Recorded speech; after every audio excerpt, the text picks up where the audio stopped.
தம்பி உடையான் படை கஞ்சான். இப்படை தோற்கின் எப்படை வெல்லும் என்பதை கழகத்தின் வீரர்களும் வீராங்கனைகளும் திருச்சி மாநகரில் நிரூபித்து காட்டிவிட்டார்கள். அத்தகைய லட்சிய உணர்வு மிக்க மாபெரும் படையின் தளபதிகளில் ஒருவராக திகழ்பவர்தான் அருமை சகோதரர் திரு கே ஏ செங்கோட்டையன் அவர்கள்.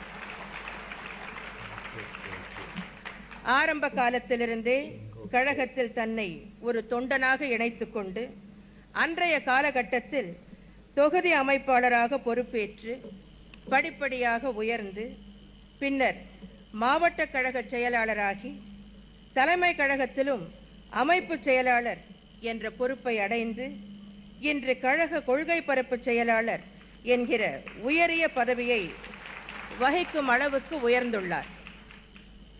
இன்று தமிழகத்தில் உள்ள மாவட்ட கழக செயலாளர்களிலேயே மாவட்ட செயலாளராக தேர்ந்தெடுக்கப்பட்ட காலம் முதல் இன்று வரை மாவட்ட செயலாளர் பதவியை தொடர்ந்து வகித்து வரும் சிறப்பிற்கும் பெருமைக்கும் உரியவர் அன்பு சகோதரர் திரு செங்கோட்டையன் அவர்கள்.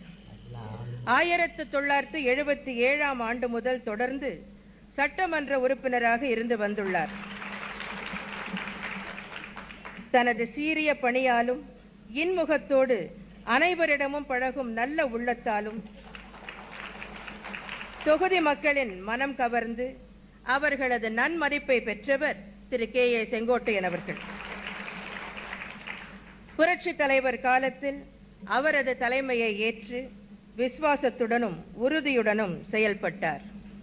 புரட்சி தலைவருக்கு பின்னால் என் தலைமையை ஏற்று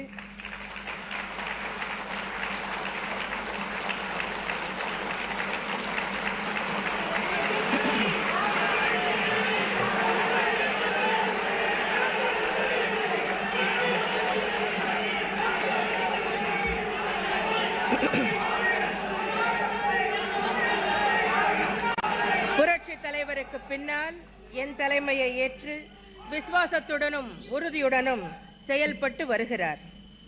கழகம் பிளவுபட்ட ஒரு சோதனையான காலகட்டத்தில் கொள்கை பிடிப்புடன் தடுமாற்றம் சிறிதும் இன்றி விசுவாசமாக என்னுடன் இருந்து செயல்பட்டவர் அன்பு சகோதரர் திரு செங்கோட்டையன் அவர்கள். 1989 சட்டமன்ற தேர்தலில் சேவல் சின்னத்தில் நின்று வெற்றி பெற்ற பெருமைக்கும் உரியவர் அவர். அருமை சகோதரர் செங்கோட்டையன் கடமையை உணர்ந்து செயல்படும் கடுமையான உழைப்பாளி,